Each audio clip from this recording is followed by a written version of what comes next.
রাজনীতির ভেতরের রাজনীতি, রাজনীতির বাইরেও রাজনীতি, আমাদের বিচরণ সর্বত্র। জুলাই গণ অভ্যুত্থানের প্রেক্ষাপটে গড়ে ওঠা দল এনসিপি সম্প্রতি ভোটের বৈতরণী পার হওয়ার জন্য জোট বেঁধেছে জামায়াত ইসলামের সঙ্গে, যে দলটির সঙ্গে লেগে আছে স্বাধীনতা বিরোধী তকমা।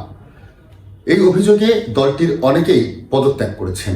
দলটির সিনিয়র যুগ্ম আহ্বায়ক এই ঘটনার প্রকাশ্য বিরোধিতা করলেও দল ছাড়েননি। এটা কি কেবল নিছক আপোষ নাকি রাজনৈতিক কৌশল? আমরা আজ মুখোমুখি সামান্তা শারমিনের উত্তর খুঁজব পুরো প্রশ্নের। সাম্প্রতিক সময়ে এনসিপি নিয়ে যে গুঞ্জন তৈরি হয়েছে, এটা কি ভেতরকার দ্বন্দ্বের বহিঃপ্রকাশ? ধন্যবাদ আপনার প্রশ্নের জন্য। আর আপনাদের যত দর্শক আছে সকলকে আমার সালাম শুভেচ্ছা, আপনাকেও সালাম শুভেচ্ছা। আসলে আমার কাছে মনে হয় যে ভেতরে কিছু দ্বন্দ্ব থাকে, কিন্তু আমার কাছে রাজনৈতিক দ্বন্দ্বটাই মুখ্য। এবং আমার কাছে মনে হয় যে বাংলাদেশের প্রধানতম রাজনৈতিক দ্বন্দ্বগুলোই এই পার্টির মানে এনসিপি আসলে জামাতের সাথে যাচ্ছে কিভাবে, কেন যাচ্ছে, এই বিষয়গুলো নিয়ে আসলে প্রধানতম রাজনৈতিক দ্বন্দ্বগুলো এখানে মুখ্য হয়ে উঠছে। আপনি কি মনে করেন এই বিতর্কগুলো কেবল মানে বাইরের চাপ নাকি অন্তর্কোন্দলের থেকে হচ্ছে এই বিতর্কগুলো তৈরি হচ্ছে? একটা জিনিস হচ্ছে, আমাদের বাংলাদেশে যে সিস্টেমটা আছে পলিটিক্যাল পার্টিগুলোর মধ্যে শুধুমাত্র অন্তর্কোন্দল শব্দটা আসলে যখন ব্যবহৃত হয়, আপনি যদি দেখেন আমাদের প্রেস এবং মিডিয়া, এটা ব্যবহৃত হয় হচ্ছে আহত এবং ভায়োলেন্সের ক্ষেত্রে। সো আমি মনে করি না পার্টিতে আসলে কোনো অন্তর্কোন্দল আছে।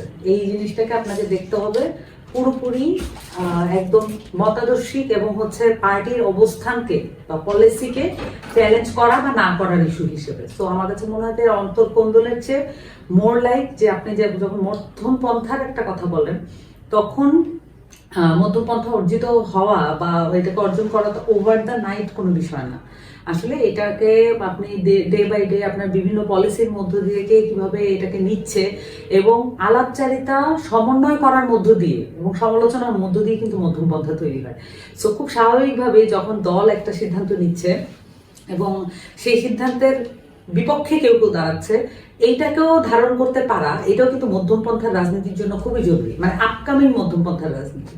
তো আমার কাছে মনে হয় এটা অন্তর্কোন্দল শুধু না, আবার শুধু বাইরের চাপও না। এবং এটা আমার কাছে মনে হয় যে এটা এখন একটা মানে খুব ভালো সময় এসেছে আমাদের একটা রাজনৈতিক তর্ক, সেটাকে আমরা যাতে অনেস্টলি করি, সেই সময়টা এখন চলছে। এনসিপির শীর্ষ নেতৃত্বকে এই সংকট যথাযথভাবে সামাল দিতে পেরেছে বলে আপনি মনে করেন? আমি কিছুক্ষণ আগে আসিফ মোহাম্মদ সজীব ভুঁইয়ার দলে যোগদান বিষয়ক যে প্রেস কনফারেন্স ফলো করছিলাম, তার আগে নাসিরউদ্দিন পাটোয়ারির একটা মন্তব্য, আমাদের মুখ্য সমন্বয়ক পার্টির, উনি সিনিয়র নেতৃবৃন্দের একজন, ওনার একটা মন্তব্য লক্ষ্য করছিলাম যে দলে জামাতে জোটে জয়েন করার পক্ষে অথবা বিপক্ষে উভয় দিকেই লোকজন আছে এবং তারা মতামতকে সাগ্রহে গ্রহণ করেন এবং তারা অভিনন্দন জানান এবং তারা এটাকে ধারণ করতে পারবেন বলে আশা করেন। আমি মনে করি এটা একটা ডেমোক্রেটিক প্র্যাকটিস। যদি এটা আমার কাছে মনে হয় যে এই যে আমরা যে কথাগুলো বলছি এবং আমরা তো আসলে নিদারুণ বিরোধিতার জায়গা থেকে এটা শুরু করছি না, এবং এখানে খুবই সুস্পষ্ট কিছু কথা আছে কেন আমরা এই জোটের বিরোধিতা করছি। সো এই বিষয়গুলোকে যদি আমরা ক্ল্যারিফাই করতে পারি, এটা তো আসলে এনসিপি তো আসলে জনমানুষের দল। দলটা মানুষ একসেপ্ট করলে এটা ভালো দল হবে, মানুষ একসেপ্ট না করলে এটা খারাপ দল হবে। সো আমাদের আসলে জনগণের কাছে উন্মুক্ত করা উচিত সকল বিষয়। আপনি জামায়াতের সাথে জোটের প্রকাশ্য বিরোধিতা করেছেন, কিন্তু দল ছাড়ছেন না কেন? আসলে আমি যেটা মনে করি, যেটা আমি প্রিভিয়াসলি আপনার প্রিভিয়াস কোশ্চেনের অ্যান্সার বলছিলাম, যে মধ্যপন্থা সবসময় অর্জন করার ব্যাপার। এবং এটা আপনার মধ্যপন্থা কিভাবে দেখানো হয়, যে মধ্যপন্থা আসলে আপনার পার্টির বক্তব্য, অফিসিয়াল প্রেস রিলিজ, তার কর্মসূচি, তার বিভিন্ন দিবসকে ফ্রেমিং করার এবং সেটাকে পালন করার সিস্টেম, এবং সেই সাথে আপনার যে কনভেইনার বা হচ্ছে আপনার যে মূল যে হেড, তার বক্তব্য, সেই সাথে টপ প্লেয়ারের সবার বক্তব্য, এইটা হচ্ছে আপনার ক্রাইটেরিয়া। এছাড়া আপনার অন্য কোনো উপায় কিন্তু পার্টির বক্তব্য আসে না। সো এটা হচ্ছে আমি অফিসিয়ালি এগুলোকে দেখবো।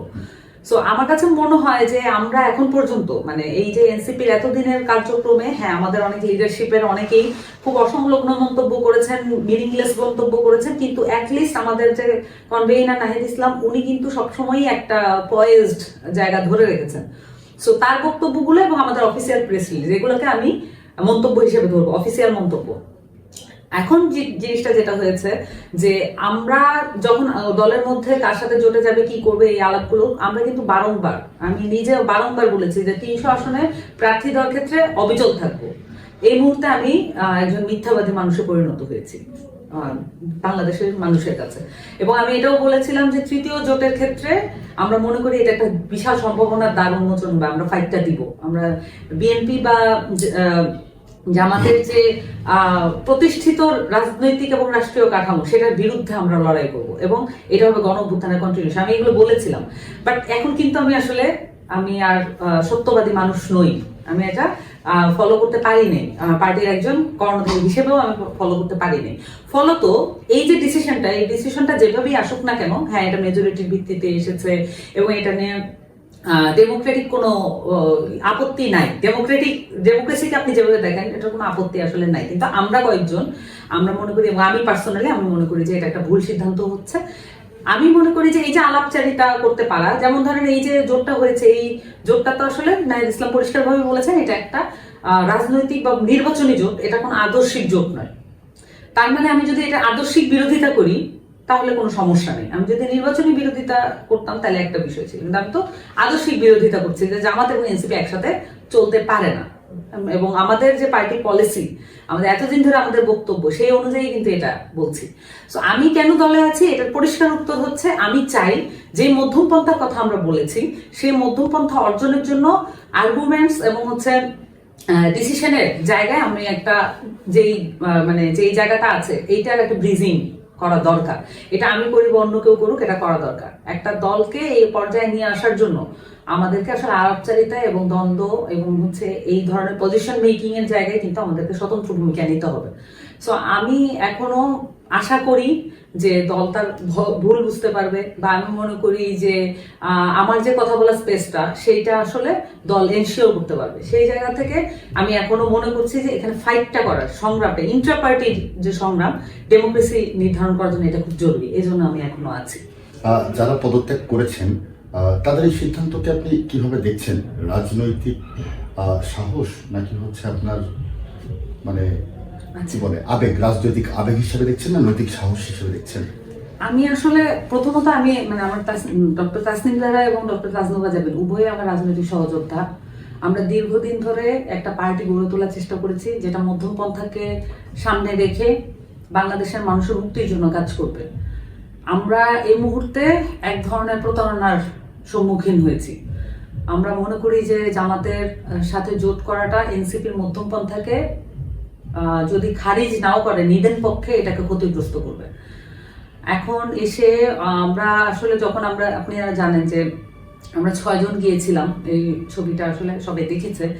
আমরা আসলে এটা জানাতে গিয়েছিলাম যে আহ্বায়কের কাছে জানিয়েছি যে যদি জামাতের সাথে জোট হয় বা বিএনপির সাথে জোট হয় সেক্ষেত্রে আমরা 6 জন কেউ ইলেকশন করব না, এবং আমরা আমাদের কথা রেখেছি, আমরা কেউ ইলেকশন করছি না। এর মধ্যে এটার বাইরে আমাদের আসলে নানান ধরনের বোঝাপড়া আছে, যেমন কেউ এটা পদত্যাগ করার মধ্য দিয়ে এটার প্রতিবাদটা জানাতে চাচ্ছেন, আবার কেউ আসলে কিছুদিন দেখতে চাচ্ছেন, কেউ আবার হয়তো আর কি 1-2 দিনের মধ্যে করতে পারেন, মানে এই ধরনের একটা সিচুয়েশন আছে, এই বিষয়েও মতভেদ আছে। বাট আমরা যে কথাটা দিয়েছিলাম যে আমরা পার্টি থেকে ইলেকশন করবো না এবং আমরা এটা প্রতিবাদ জানাবো, আমরা সেটা পালন করেছি। সো আমরা যে কথা বরখেলাপ করি নাই, এবং এখন এসে আমার কাছে মনে হয় যে ওনাদের পদত্যাগের সিদ্ধান্তটা, একজন নির্বাচন করছেন আর একজন নির্বাচন থেকে সরে এসেছেন, দুটোটা আমি ওনাদের দুজনকে দেখি বাংলাদেশের যে আমাদের এই পার্টিতে আমাদের নারী নেত্রীরা যারা আছে তাদের চেয়ে যোগ্য আসলে পুরুষ নেতৃত্বও নাই আমাদের পার্টিতে। সো সেই জায়গা থেকে আমি ওনাদেরকে দেখি যে এটা খুবই বড় একটা লস এই পার্টির, এবং আমি ওনাদেরকে দেখি যে ওনাদের যে নেতৃত্ব গুণ ছিল, এবং এটা আমি নিজেই দেখেছি যে বহুবার সারপাস করে গেছে অন্যান্য অনেক সমস্যাকে। এই যে সাহস নিয়ে আমরা কাজ করছিলাম এটার মধ্যে একটা ভাটা পড়েছে, এবং আমার সহযোদ্ধাদের আমি হারিয়েছি। আমি এটা নিয়ে আসলে মর্মাহত, এবং আমি এই যে আমার থেকে যাওয়াটা, এটাও আমি আসলে আমার সাথে যে লড়াইটা চালিয়ে যাওয়ার মতো লোকের সাহচর্য আমি মিস করছি। একই বিষয়ে আপত্তি জানিয়ে একজনের অবস্থান এক রকম হলে দলের ভিতরে বিভ্রান্তি তৈরি হয় কিনা? হ্যাঁ, হয়। দলের ভেতরে তৃণমূলে এবং স্বাভাবিক মানুষ যারা এই দলের সাবস্ক্রাইবার বা ফলোয়ার বা দেখেন এমনিতেই, তাদের মধ্যে একটা চরম বিভ্রান্তি তৈরি হয়, এটা সত্য। কিন্তু একটা নতুন দল আপনি যদি তাকে তাকে গড়ন, যেটা একটা গড়ন করতে হলে সংঘর্ষ অনিবার্য, এবং সংঘর্ষটাকে শুধুমাত্র আমরা যদি এটাকে ম্যালিয়েবল রাখি, মানে হচ্ছে আলাপ করার মধ্যে রাখি, আমার কাছে মনে হয় যে এই প্র্যাকটিসটা বাংলাদেশে নাই রাজনৈতিক দলগুলোর মধ্যে। কারণ আপনি দেখেন যে বাংলাদেশের রাজনৈতিক দলগুলো সবসময়ই পাওয়ার কেন্দ্রিক। তার মানে হচ্ছে এখানে যারা আসেন তারা আসলে বিভিন্ন ভাইয়ের রাজনীতি করেন যাতে করে বিভিন্ন পাওয়ারের কাছাকাছি যাওয়া যায়। সো আমরা যদি আসলে একটা নতুন রাজনৈতিক বন্দোবস্ত চাই, তাহলে আমাদেরকে আসলে এই যে পাওয়ারের কাছাকাছি যাওয়া এবং পাওয়ার আসলে যা সিদ্ধান্ত নিবে সেটা মাথা নিচু করে মেনে নেওয়া, এই যে ক্রাইটেরিয়া, এটার থেকে বের হতে হবে। সো আমি মনে করি যে আমাদের দলের ক্রাইটেরিয়া এটা না। আমাদের দলে দেখবেন যে কোনো কাল্ট ফিগার নেই যার কথা সবাই মেনে চলবে। এবং এখানে ধরেন এই জিনিসগুলো যখন আমরা তৈরি করিনি, তখন এসে আমাদের কিন্তু একটা ওপেন স্পেস আছে। ইদার আমরা এটাকে ব্যবহার করব, না ইদার আমি এটা ফেলে দিব। এই ওপেন স্পেসটা আমরা আসলে চাচ্ছি যে আলাপের পরিসরটা তৈরি হোক। কারণ এই যে নির্বাচনী জোটের সাথে কোনো আদর্শিক সম্পর্ক নাই, এই জিনিসটাই আবার কোশ্চেনের উঠতে কেন? মানে কেন নির্বাচনী জোট? আপনি মানুষকে কল করতেছেন, মানুষ তার সমস্ত ইমোশন দিয়ে আপনাকে ভোটটা দেয়। এই ভোটটা কিভাবে দিবে এইটা আপনার আদর্শ এবং আপনার অবস্থানকে কেন্দ্র করে দিবে না, শুধুমাত্র কিসের ইকুয়েশনে তাহলে সেই ভোটটা দিচ্ছে। তাহলে এই যে একটা প্রচলিত কথা আছে নির্বাচনী জোট মাত্রই এটা আদর্শিক নয়, এইটা আমি মনে করি না সত্য। এটা হওয়া উচিত নয়। বরঞ্চ নির্বাচনী জোটের মধ্যে আসলে এখানে ইস্যুগুলো রিজলভ হওয়ার ব্যাপার আছে। সিমিলার কাইন্ড অফ কন্ডিশন না হলে এটা যাওয়া উচিত না। জামাতের সাথে আমি মনে করি, আমরা এতদিন আমাদের পার্টি পজিশন যা কিছু বলেছি, ধর্মীয় জায়গা থেকে এবং হচ্ছে সামাজিক নিরাপত্তা, সামাজিক মূল্যবোধ এবং আমাদের নারীদেরকে, আমাদের যে দলিতদেরকে আমরা কিভাবে গ্রহণ করব সামাজিকভাবে, এসব কিছু মিলিয়ে কিন্তু আমাদের পজিশন ভিন্ন। আমি এখানে কোনো মিল দেখি না, আমরা পিওরলি সেন্ট্রিস্ট পজিশন নিয়েছি এতদিন পর্যন্ত। কিন্তু এখন এসে এবং যখন জামাতের আমিরের মুখ থেকে আমি ঘোষণাটা শুনি যে জামাতের সাথে আমাদের জোট হচ্ছে বিকাল 5:30 কালকে, এটা আমার মনে থাকবে সবসময়। কারণ এই সময় থেকে এনসিপি তার ট্র্যাক থেকে বিচ্যুত হয়েছে। এনসিপির যে এতদিনকার যে লড়াইটা ছিল, তার যে সংগ্রামটা ছিল, সেই সংগ্রাম থেকে বিচ্যুত হয়েছে। সো এখন এসে আমার কাছে মনে হয় যে আমরা এই যে আলাপগুলো আমরা জারি রাখি, আমরা তাহলে ইন্টার পার্টি ডেমোক্রেসি কেমন হতে পারে সেটা একটা স্বরূপ আমরা দেখতে পাবো। জামাতের অতীত নিয়ে আপনার আপত্তি কেবল আদর্শিক নাকি রাজনৈতিক হিসাবও আছে? ওকে, এটা গুড কোয়েশ্চেন। আমরা যখন 6 জন ওখানে নাহিদকে এটা জানাতে গিয়েছিলাম, আমাদের পার্টির আহ্বায়ককে জানাতে গিয়েছিলাম, তখন আমরা আসলে একবারের জন্য 71-এর গণহত্যা এবং নারী প্রশ্নে জামাতের অবস্থান, এই প্রসঙ্গটা আমাদের উল্লেখ করতে হয়নি। এটা আমরা জানি জামাত এই বিষয়ে ক্লিয়ার না। কারণ 71 প্রশ্নের, নারী প্রশ্নে জামাত কখনোই তার অবস্থান ক্লিয়ার করবে না, এটা আমরা অলরেডি দেখে এসেছি। অভ্যুত্থানের পরে অসংখ্যবার এইসব প্রশ্নে তারা মুখোমুখি হয়েছেন। তারা বিশাল বড় টাইম ফ্রেম ধরে 71, 47 থেকে অমুক সময় পর্যন্ত আমাদেরকে যারা কষ্ট পেয়েছেন, এভাবে করে একটা ইতিহাসের যে ঐতিহাসিক মোমেন্ট এবং দায়, এটা এড়ানো যায় না। আমার পার্টি বারবার বলেছে ঐতিহাসিক দায় যাদের আছে তাদের সাথে কোনো জোট নয়। সো জামাতের ঐতিহাসিক দায় আছে। সো আমরা এটা ক্লিয়ার যে জামাত নারী প্রশ্ন এবং 71 প্রশ্ন কখনো ক্লিয়ার করবে না। আমাদের যে পার্টির অবস্থান, বিভিন্ন বড় রাজনৈতিক দলের সাথে জোট করার ব্যাপারে আমাদের পার্টির যে অবস্থান, সেইগুলোই এনাফ আমাদের এইটার বিরোধিতা করার জন্য। এবং আমরা সেই কথাগুলো আহ্বায়ক সাহেবের সামনে আমরা তুলে ধরেছি এবং আমরা তারপর আমাদের সিদ্ধান্ত জানিয়েছি। এবং আমার কাছে মনে হয় যে ওইটা পর্যন্ত আমাদের যেতেও হয়নি। মানে ওই প্রসঙ্গগুলো অবশ্যই ন্যাশনাল প্রসঙ্গ এবং খুবই ভাইটাল, বাট ওই পর্যন্ত আমাদের আসলে যেতে হয়নি। রাজনীতিতে এমন কোনো রেড লাইন থাকা উচিত কি, মানে যেটা পার হলেই অগ্রহণযোগ্য হয়ে যাওয়ার একটা সম্ভাবনা তৈরি হয় বা অগ্রহণযোগ্য হয়ে যায়? আমার মনে হয় যে এখন রেড লাইন বিষয়টা তো অবশ্যই হওয়া উচিত যে জনগণের প্রতি আপনার কমিটমেন্ট আপনি যা দিয়েছেন অ্যাটলিস্ট আপনি এটা রাখতে পারেন কিনা, এটা এইটুক না থাকলে তো আপনার আসলে রেড লাইন হওয়া উচিত। আমি যতটুকু বুঝি যে আপনি কিছু মন্তব্য, কিছু বক্তব্য, কিছু আশা আকাঙ্ক্ষা, কিছু পরিকল্পনা মানুষের সামনে উপস্থিত করেছেন। হতে পারে আপনি ভোট কম পাচ্ছেন, হতে পারে হয়তো এটা অনেক পপুলিস্ট না, বাট আপনি ওইটা করছেন কিনা দিনের পর দিন, মানুষ তো কনসিস্টেন্সি দেখতে চায়। এবং আমি আমার পার্টির পজিশনের মধ্যে দিয়ে আমি দেখছি যে যৌক্তিক যে কনসিস্টেন্সি, ধারাবাহিকতা, এটা ব্রেক হয়েছে। সো এইটা আমার মনে হয় যে লজিক্যাল কনসিস্টেন্সি মেনটেন করা এটা খুবই ইম্পর্টেন্ট। তো এটা অ্যাটলিস্ট আমার কাছে এটা রেড লাইন। তো বাকিটা আসলে মানে রাজনীতিতেও আবার কথা চলে না, শেষ কথা বলে কিছু নেই। সো এটা আমি সমর্থন করি না। একজন নারী রাজনীতিক হিসেবে জামায়াতের সাথে জোটে যাওয়ায় আপনি কতটা নিরাপদ বা ব্যক্তিগতভাবে কতটা নিরাপদ বা স্বস্তি বোধ করছেন? প্রথমত আমি আগেও যেটা বললাম, এটা আমার প্রায়র ইস্যু না, কারণ আমি জানি যে আমরা এটা দেখেছি জামাত তার নারী প্রশ্ন কখনো ক্লিয়ার করবে না। এবং আমরা দেখলাম যে তার মনোনয়নের লিস্টে একজন নারী প্রার্থীও নেই। সো খুব ক্লিয়ার, জামাত তার নারী রাজনীতিবিদদের সামনে আনতে চায় না। সাংগঠনিকভাবে থাকতে পারে, বাট রাজনীতির মাঠে আনতে চায় না। সো এখন এসে এইটা আসলে আমাদের পার্টিতে খুবই ভাইব্রেন্ট, খুবই খুবই ক্যাপাবল। আমি যেটা বললাম, আমি বারবার এটা রিয়াটারেট না করে আসলে আমি পারছি না, যে আমাদের এখানে পুরুষ নেতৃত্ব যারা আছেন, অ্যাটলিস্ট টপ লেভেলে যারা পুরুষ নেতৃত্ব আছেন, তাদের অনেকের চেয়ে আমাদের নারী নেতৃত্ব অনেক বেশি যোগ্য। সো এইটার পরেও মানে যখন আমাদের আসলে যখন জামাতের সাথে একটা জোটটা হয়, তখন আমাদের নারী নেতৃত্বটা জামাত জোটের নারী প্রার্থী হয়ে ওঠে। আমি কি বুঝাতে পারলাম কিনা, যে জামাত জোটে কোনো নারী প্রার্থী নাই। আমাদের 14 জন নারী প্রার্থী ছিল 125 জনের মধ্যে। আমি জানি না এখন 30 জনের ঘোষণা এসেছে কিনা, বা যে কয়টাই সমঝোতা হবে, ওখানে যদি কোনো নারী প্রার্থী থাকে তারা বেসিক্যালি জামাতের নারী প্রার্থী হিসেবে পরিচিত হচ্ছেন। তো আমার কাছে মনে হয় যে একটা দল আজকে 53 বছর ধরে তারা কোনোদিনও নারীদেরকে আসলে ডিলই করতে পারেন না রাজনৈতিকভাবে। এটা তো একটা তার রাজনৈতিক ব্যর্থতা। সো এই জায়গা থেকে আমাদের পার্টি যেটা ডিল করতে পারছে, এবং এই নারীরা নিজেদের যোগ্যতায় এই পর্যন্ত এসেছে, একদম নিজেদের যোগ্যতায়, কারো সাপোর্টে কোনো ভাইয়ের কোরাম করে এইভাবে এই নারীরা আসেন নাই। সো এই নারীরা যখন জামাতের প্রার্থী হয়ে জামাতের জোটের প্রার্থী হয়ে পরিচিত হচ্ছেন, এই ক্ষেত্রে কিন্তু আসলে নারী রাজনীতিবিদ হিসেবে আমার শঙ্কা পোষণ করতে হয়। কারণ আমি মনে করি যে নারীদের যে স্বাতন্ত্র্য এবং পলিটিক্সে তাদের যে নিরাপত্তা, এবং আমি এটাও দেখেছি যে জামাত এবং শিবিরে যেটা খুবই কমন কমপ্লেইন, যে বট অ্যাটাক, নারীদের ব্যাপারে এআই দিয়ে বিভিন্ন ভিডিও বানানো, এবং কন্টিনিউয়াসলি আমার ফেসবুকের যে পোস্ট আপনি এই মুহূর্তেও দেখতে পাবেন যে অসংখ্য বট অ্যাটাক চলছে, বিশেষ করে আমি জামাতের বিরোধিতা করার পর থেকে, এই যে জোটের বিরোধিতা করার পর থেকে।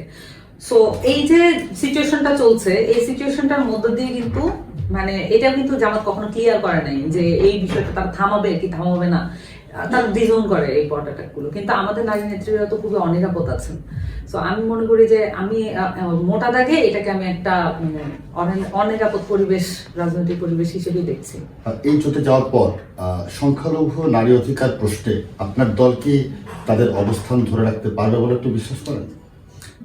গতকালকে যখন জোটের ঘোষণা এসেছে, তখন নাহিদ ইসলাম পরিষ্কার ভাষায় বলেছেন যে আমাদের যে পার্টি পজিশন, এগুলো সব প্রিভিয়াস পজিশনই থাকবে, কোনো নড়চড় হবে না। কিন্তু আমি আসলে যদি ম্যাটারটা দেখি, যে এখানে আমরা যাচ্ছি, যেটা শুনেছি 30 সিটে, চরমনায় আমাদের চেয়ে বেশি সিটে যাচ্ছে। তাহলে এটা যদি আমি লজিক্যালি বলি, তাহলে এটা জামাত চরমনায় জোট, এনসিপি এখানে থার্ড ফোর্স। আর এখানে এসে এই যে জামাতের প্রার্থী তালিকায় আমাদের প্রার্থী তালিকায় তাদের প্রভাব আছে কি নেই, আবার তাদের সিট কোনটা ফাঁকা আছে কি, এইভাবেই তো আসলে জোটগুলো হয়। খুবই আমি আসলে এটা বলতেও চাই না, খুব সম্মানজনক সিস্টেম বলে মনে হচ্ছে না। সো সেখানে গিয়ে আসলে এই যে আমাদের যেমন একজন প্রার্থী ছিলেন কৈলাসচন্দ্র রবিদাস, উনি একজন দলিত হিন্দু। আপনি জানেন যে ভারত আমাদেরকে সবসময় দেখে ম্লেচ্ছ হিসেবে। এটা একদম প্রাক্তন একটা নিম্ন বর্গের হিন্দু, উচ্চবিত্তের মুসলমান আর নিম্নবিত্তের মুসলমান সব এক করেই দেখে, তারা এটাকে আলাদা ডিফারেন্সিয়েট করে না। সো এই জায়গায় এসে যখন আমরা একটা পার্টিতে এই বাংলাদেশে প্রথম একজন দলিত প্রার্থী ঘোষণা করলাম, এটা কিন্তু বাংলাদেশে খুবই এগুলাকে স্যাক্রিফাইস করা যায় না। কৈলাসচন্দ্র রবিদাস বা এই যে যারা তিনি যেই কমিউনিটিকে রিপ্রেজেন্ট করেন, এতদিন ধরে উনি এই কমিউনিটিতে কাজ করেছেন। উনি নওগাঁ 1, আমি কি ভুল করছি, নওগাঁ 1-এ মনে হয় নমিনেশন পেয়েছিলেন। সো এগুলো কম্প্রোমাইজ করা যায় না, এগুলো হচ্ছে একদম পিওর ইস্যু। আমি জানি না এই 30 জনের মধ্যে কোনো দলিত হিন্দু থাকবেন কিনা। সো আমরা যে ঐতিহাসিক সিদ্ধান্ত নিয়েছিলাম আমরা সেটা মেনটেন করতে পারলাম না। আপনার কাছে কি মনে হয় যে নারীরা আপত্তি জানাচ্ছে বলেই আসলে বিষয়টি এত আলোচনায় এসেছে? প্রথমত আমি আপনাকে বলি, আমরা যখন 6 জন গিয়েছিলাম আমরা জানতাম না যে আমরা একই জিনিস ভাবছি, একই কথা ভাবছি। এবং আমরা যখন 6 জন একত্র হয়েছি তখন কাকতালীয়ভাবে আমাদের ডিসিশনটা, ইলেকশন না করার ডিসিশনটা একই ছিল। সো এইটা আসলে নারীরা পুরুষ আমরা সেক্ষেত্রে বিবেচনা করিনি, এবং এটা আমার কাছে খুবই রিফ্রেশিং। এবং আমি কনফিডেন্ট ফিল করেছি যে আমাদের নারীরা আসলে মেইন স্ট্রিমে চলে এসছে, এখন তাদেরকে ফেরত পাঠানোর ব্যবস্থা হচ্ছে। এখন আমাদের নারীরা মেইন স্ট্রিমে এসেছেন এবং মেইন স্ট্রিমে এসে তারা তাদের যে পলিটিক্যাল এজেন্সি, পিওর এজেন্সি, এবং এই 6 জন যখন একত্রিত হয়েছে এবং পরবর্তীতে অনেকেই আছেন আমাদের পুরুষ সহযোদ্ধা আসে, কিন্তু আমাদের পরিচয়টা নারী হিসেবে আমরা যাইনি এবং নারী হিসেবে এটা শুরু হয়নি। আমি এটাকে একটা মানে ধরেন রেটরিক আকারে দেখতে চাই যে গণঅভ্যুত্থানের সময় নারীরা সামনে ছিল। যদি এনসিপি বাঁচে তাহলে এই নারীদের কারণেই বাঁচবে। এবং আমার কাছে মনে হয় যে নারীদের এই ঐতিহাসিক যে এটা একটা ন্যাচারাল ঘটনা হিসেবেই আসলে আমরা দেখে আসছি যে নারীরা যদি খুব প্ল্যান করে এটা করে, এটা এরকম না, কিন্তু ন্যাচারালি আসলে প্রগ্রেশনটা এরকমই যে তারা একসাথে হয়ে যায়। বিভিন্ন এই বিষয়গুলো তো আসলে কম্প্রোমাইজ করার মতো না। সো আমাদের সিমিলার রাজনৈতিক বোঝাপড়া আছে, সেটা থেকে আমি কনফিডেন্ট। এই সিদ্ধান্তটা নেওয়ার আগে আপনাদের দলের ভেতরে কি যথেষ্ট আলাপ হয়েছিল?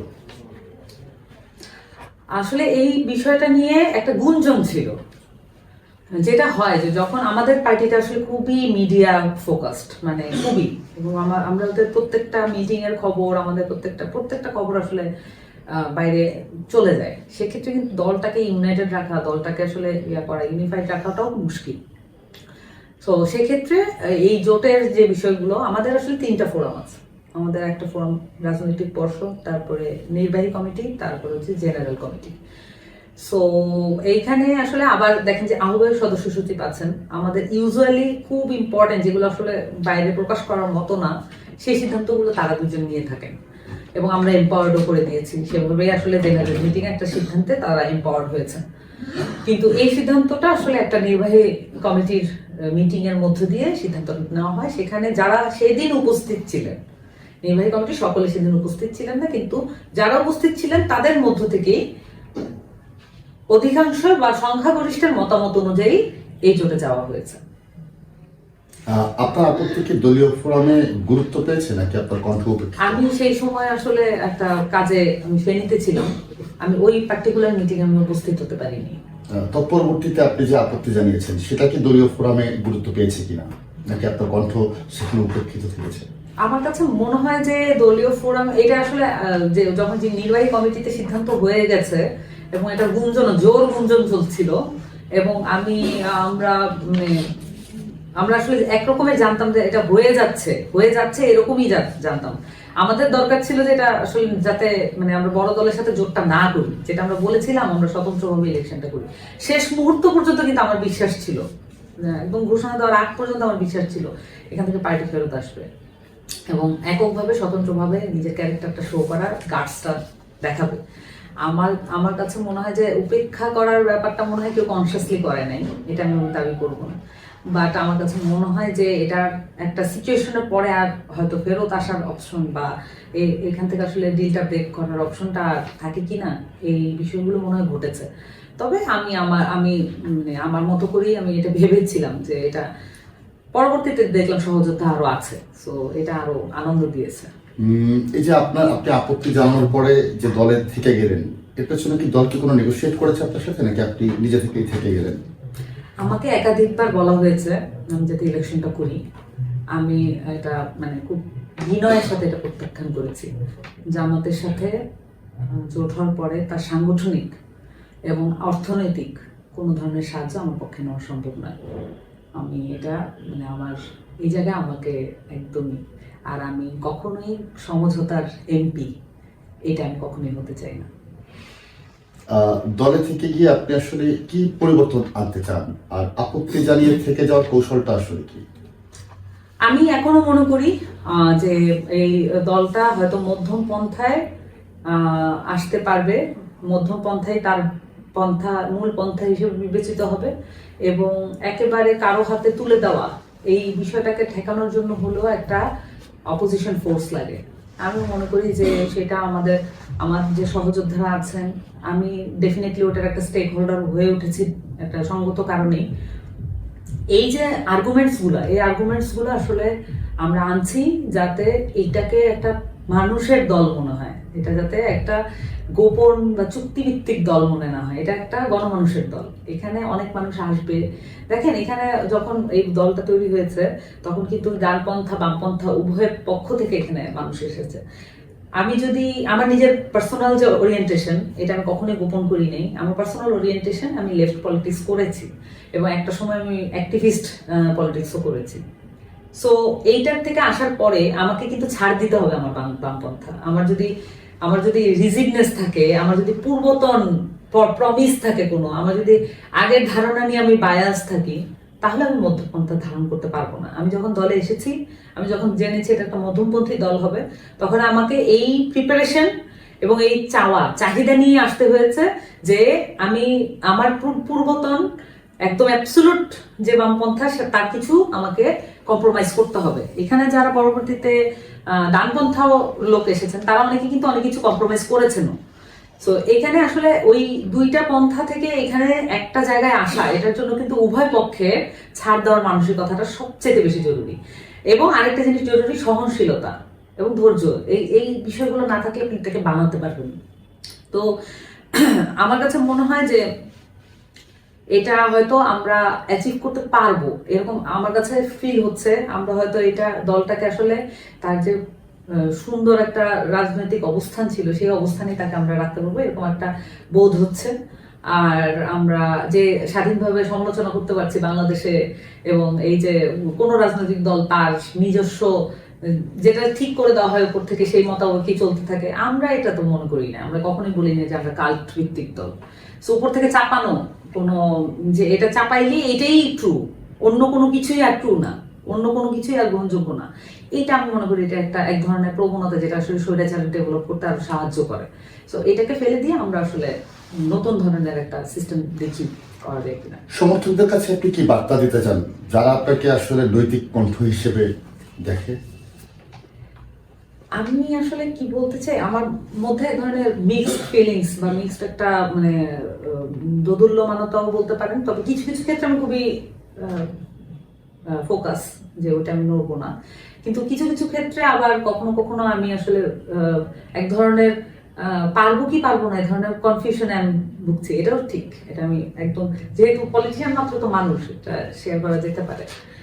এখন আমার কাছে মনে হয় যে দুইটা জিনিস, এক, গণঅভ্যুত্থানের পরে একটা মধ্যমপন্থী রাজনৈতিক দল খুবই দরকার ছিল এবং সেইটা এনসিপি সেটা হতে পারত এবং তার প্রমিসটাও সেটা ছিল। এখন এই পর্যায়ে এসে জামাতের সাথে এই যে জোট করার ফলে এখানে শাপলাকলির যে পিওর সাবস্ক্রাইবার, তারা একটা অসহায়ত্ব ভুগছে। শাপলাকলির সাবস্ক্রাইবার কখনো দাঁড়িপাল্লায় ভোট দেবে না। শাপলাকলির সাবস্ক্রাইবারটা খুবই ইউনিক, তারা জেনজি এবং তারা নতুন পলিটিক্সে বিশ্বাসী।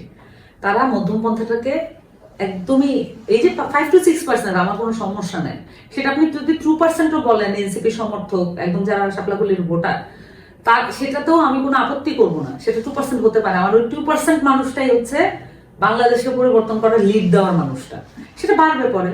কিন্তু এই যে এখন শাপলাকলির ভোটাররা আসলে জামাত এই যে দাঁড়িপাল্লায় ভোট দেবে কিনা, এটা নিয়ে আমার মনে একটা প্রশ্ন তৈরি হয়েছে। সো এই জায়গা থেকে আমার কাছে মনে হয় যদি হতাশ হয়ে যায় এই মানুষগুলো, তাহলে একটা অ্যাপলিটিক্যাল জেনারেশন তৈরির একটা কারখানা শুরু হবে, যেটা প্রিভিয়াসলি আওয়ামী লীগ করেছিল। এবং আওয়ামী লীগ পিলখানা হত্যাকাণ্ডের পরে এবং সেটা বিচার কার্যক্রম না চালানোর ফলে পরবর্তীতে কিন্তু এটার ইফেক্টটা বিভিন্ন বিশ্ববিদ্যালয়ে পড়েছে। আমি ঢাকা বিশ্ববিদ্যালয়ে ছিলাম তখন, আমি নিজে দেখেছি যে এখানে রাজনীতিতে, একদম যৌক্তিক বিষয় রাজনীতিতে আমি কাউকে আসলে অ্যাপ্রোচ করে সফল হতে পারিনি বেশিরভাগ ক্ষেত্রে। সো এই জিনিসটা আসলে হতে পারে আমার ধারণা হচ্ছে। আমি আসলে যেটা জানাইতে চাই, আপনারা এটা করেন না। যারা আমাদেরকে নৈতিক সমর্থন দিয়েছেন, যারা মনে করেন যে মধ্যমপন্থী পলিটিক্সটাই আসল পলিটিক্স, যারা মনে করেন বাংলাদেশের ঘুণে ধরা পচা এই রাষ্ট্রীয় সিস্টেম, পলিটিক্যাল সিস্টেমটাকে ভেঙে ফেলতে হবে, মাফিয়া অলিগার্ক দিয়া একটা দল চলবে না, এবং কোন ধরনের এজেন্সি বা এমবাসি দিয়ে একটা দল চলবে না। এই ধরনের পলিটিক্সের বাইরে এসে যে পলিটিক্সটা তারা দেখতে চান, এইটা আপনাদেরকে পলিটিক্যালি আমাদেরকে যারা আছেন তাকে মাঠে ময়দানে কোশ্চেন করতে থাকতে হবে। এবং আপনার এখন পরিস্থিতিতে অনেকে কিন্তু অনেক ইন্টারেস্টেড, তাই না? পলিটিক্স সবাই ফলো করছেন, সবাই দেখছেন। এটা আরো বেশি ছিল, দিনকে দিন এটা কমছে। এবং যারা কমছে তারা কিন্তু বেশিরভাগই জুলাইয়ের রাস্তায় ছিল। তারা হতাশ, তারা মনে করছেন যে আর কোনো আশা নেই। আমি মনে করি এইটাই হচ্ছে আমাদের আসল ফোর্স, যারা এখন হতাশ হয়ে যাচ্ছেন তাদের কাছ থেকে আমি সাপোর্টটা চাই, আমরা সাপোর্টটা চাই। কারণ তারা ওই নৈতিক ভিত্তি আমাদের রাজনীতি করা। তারা যদি পলিটিক্স থেকে মুখ ফিরিয়ে নেন, ইন্টারেস্ট না ফিল করেন, তাহলে আমার আর পলিটিক্স করার কারণ থাকে না। সো তারা যদি খেয়াল করেন, জবাবদিহিতার মধ্যে আনেন, কোশ্চেন করেন এবং এই দলটাকে নিজের মতো করে গড়বেন, এই প্রত্যয়ে তারা ব্যক্ত করেন, আমি মনে করি যে এটুকুই আমার জন্য এনাফ। তাহলে আমার আর ফার্দার পার্টি পলিটিক্সের রাজনীতি না করলেও চলবে, ওই মানুষগুলো যদি থাকে। সো আমার কাছে মনে হয় এটা আমার কাছে খুব ইম্পর্টেন্ট, যাতে অ্যাপলিটিক্যাল কোনো জেনারেশন বিল্ড আপ না হয়। রাজনীতিতে আপোষ আর আত্মসমর্পণের সীমারেখা কোথায় কোথায় টানা যায়, আপনি কোথায় টানবেন? এটা মনে হয় রেড লাইনের সাথে একটু সম্পর্কিত কোশ্চেন। সো আমি বলি যে আমি যদি কোনো কিছু বলি সেটা আমি ব্রেক করতে পারি না। যে যেটা বলবেন, যে যেটা ধারণ করবেন, যেটা প্রচার করবেন, সেটার বাইরে আপনি যেতে পারবেন না। এবং এখানে এটা করার কোনো সুযোগ নাই যে আমি একটা বললাম, আমি মনে আরেকটা ধারণ করলাম আরেকটা, যেটা এখানে পলিটিশিয়ানদের একটা চরিত্র আছে। সো পলিটিশিয়ান মানেই যে এই ধরনের চরিত্র ধারণ করতে হবে, এই ধারণা থেকে আমি বেরিয়ে আসতে চাই। সো আমার কাছে সীমারেখা অতটুকু যে আমি যেটা বলছি সেটা আমাকে করতে হবে। সো আমি মানে কম্প্রোমাইজ জায়গাটা আমি বলি যে আমি যদি বলি যে না আমার এমপি হইতে হবে, তাইলে তো আমি জামাতের সাথে যাবই, বা আমি বিএনপির সাথে জোটে যাবই। কিন্তু আমি তো ওইটা আমার কাছে প্রায় লক্ষ্য না। এনসিপিকে যারা নতুন রাজনীতি হিসেবে ভেবেছিল তাদের যে হতাশাটা আপনি কিভাবে দেখেন? আমি মনে করি একটা জিনিস, এটা খুব মানে একটু কড়া হয়ে যায় কিনা জানি না, আমি পরে ব্যাখ্যা করব যে বাংলাদেশের মানুষের হতাশ হওয়া বা আশাবাদী হওয়া উভয়টাই তার জন্য আসলে মুশকিল।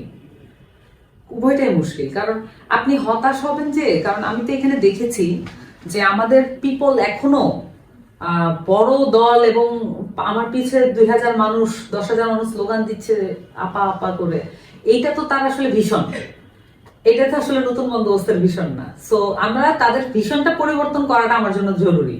হ্যাঁ, এটা আমার দায়িত্ব, এটা তো আসলে পারস্পরিক দায়িত্বের বিষয়। সো এই জায়গা থেকে আমি হতাশাকে প্রাধান্য দিই না, আবার যে খুব আশাবাদী হব।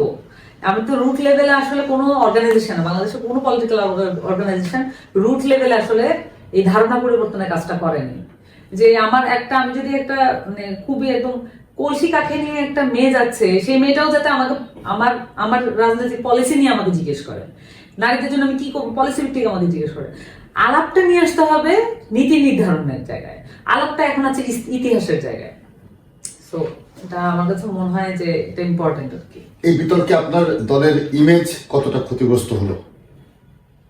আমি মনে করি আমি দলকে বাঁচাচ্ছি।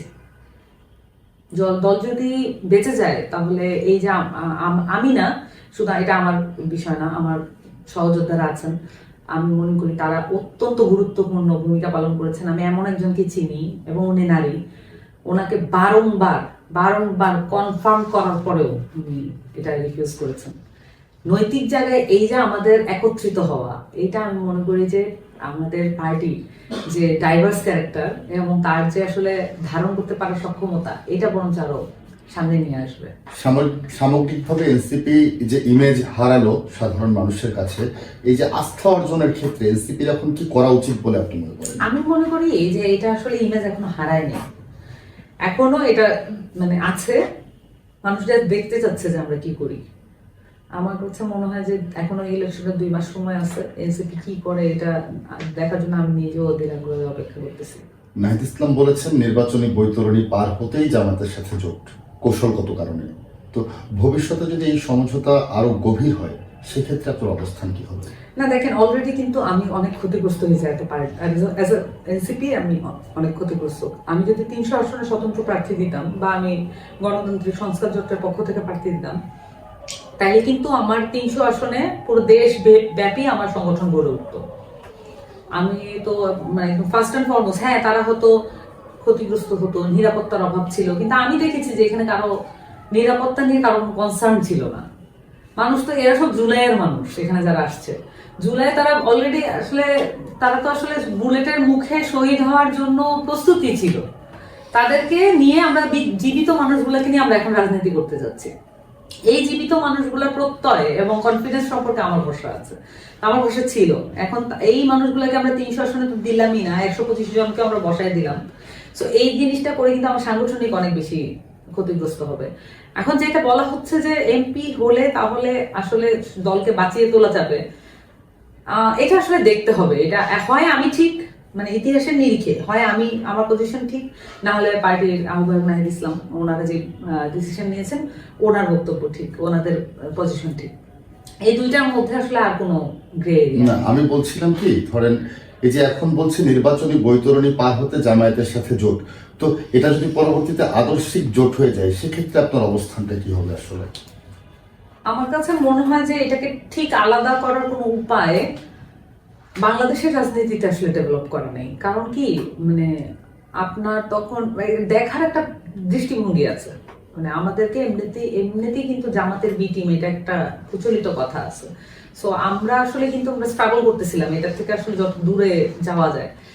এখন তো আর মানে ধরেন আমরা যতবারই আমরা যদি দীর্ঘমেয়াদী পলিটিক্স করি, যতদিনই পলিটিক্স করি, এটা তো আসলে শুনতে হবে যে আপনারা তো জামাতের সাথে জোট করছেন। এটা আওয়ামী লীগকে শুনতে হয়, হয়েছে আমরা তো এখনো বলি, তো বিএনপি কে এটা শুনতে হয়, আমরাই তো বলি।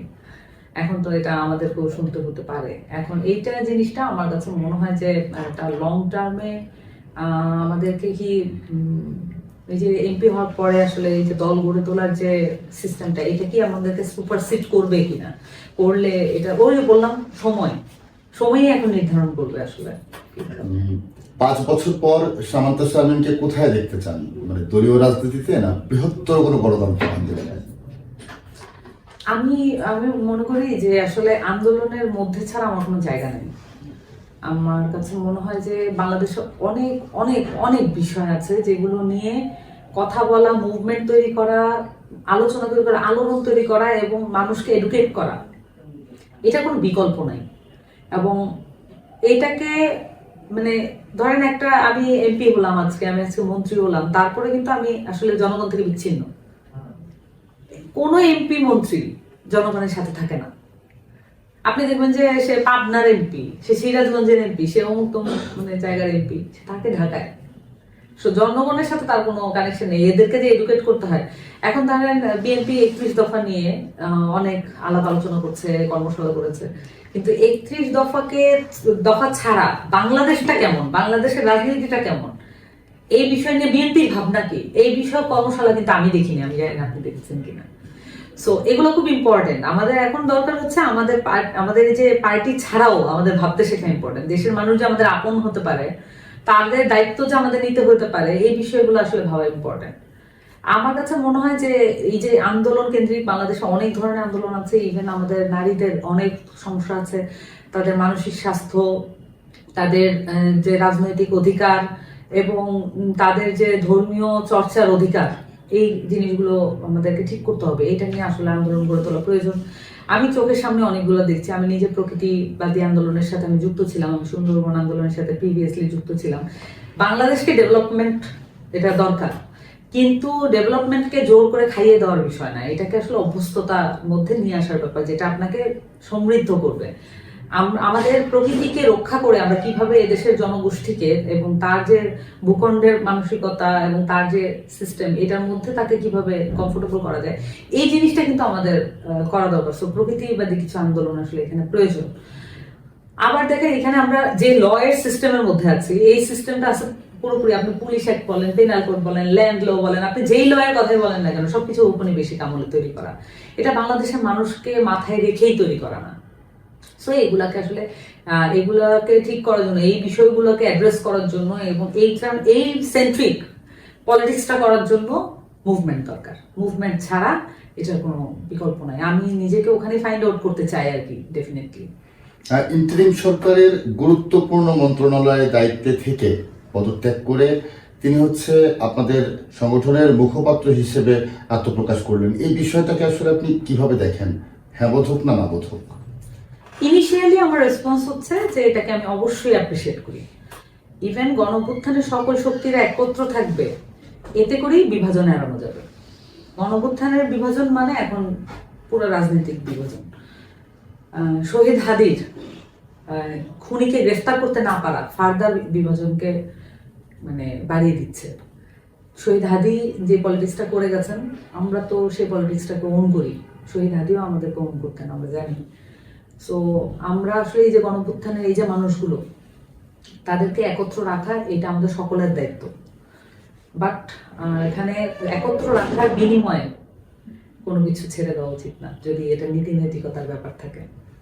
আর এখানে আসিফ মাহমুদ সজীব ভুঁইয়া দলে এসছেন, তাকে অভিনন্দন। আমার সাথে এখনো দেখা হয় নাই, কিন্তু তাকে অভিনন্দন জানাই। এবং তার যে ভূমিকা ছিল লং মার্চকে এগিয়ে আনা একদিন, এই ঐতিহাসিক ভূমিকার জন্য বাংলাদেশের মানুষ তাকে মনে রাখবে।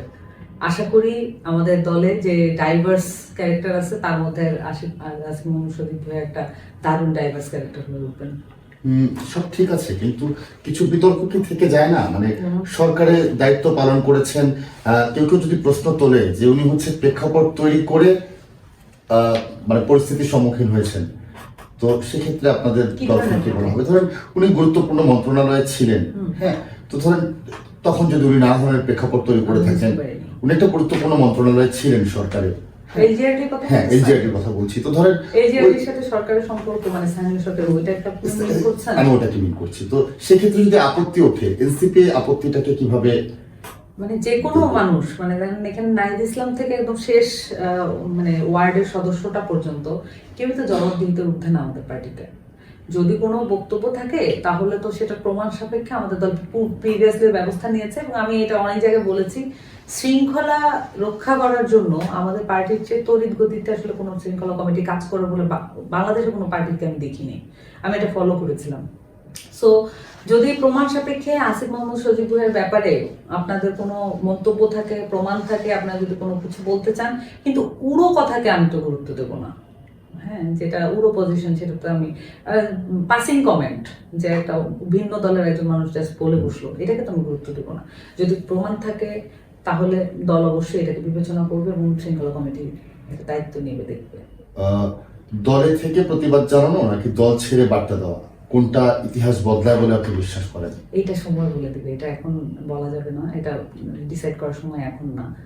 আসলে অনেক কিছু নির্ভর করতেছে, everything is riding on this election, everything, সবারই। সো এই ইলেকশনটা একটা আমাকে অ্যাকচুয়ালি অনেক কিছু পলিটিক্যালি শিক্ষাও দিচ্ছে, আবার অনেক কিছু আমাকে আতঙ্কের মধ্যেও ফেলছে। উভয়টার মধ্যে দিয়েই যাচ্ছি। একে তো আমার পার্সোনাল ক্যারেক্টার গ্রুমিং এর ব্যাপার আছে, আবার অনেকের এখানে ধরেন গ্রুমড পার্সোনালিটি কি করে সেটা দেখারও ব্যাপার আছে, উভয় দিকটাই আছে। সো আমার কাছে মনে হয় সিজন পলিটিশিয়ানরা কি এবার তরুণদেরকে হারিয়ে দিচ্ছে কিনা, তরুণরাই জিতে যাচ্ছে কিনা, দুইটা জিনিসই আমাদের দেখার জন্য একটু অপেক্ষা করতে হবে। আর আমার কাছে মনে হয় যে দলের থেকে প্রতিবাদ করাটা যদি দল এটাকে ওয়েলকাম করতে পারে, যেটা আমি দেখছি এখন পর্যন্ত, সেটা যদি ওয়েলকাম করতে পারে, এটাতে আমার কাছে মনে হয় যে এটা দলেরই দিন শেষে ভালো হবে। আর যদি এমন পরিস্থিতি তৈরি হয় সেক্ষেত্রে তো আমার ব্যক্তিগত রাজনৈতিক স্বাধীনতা তো আছে।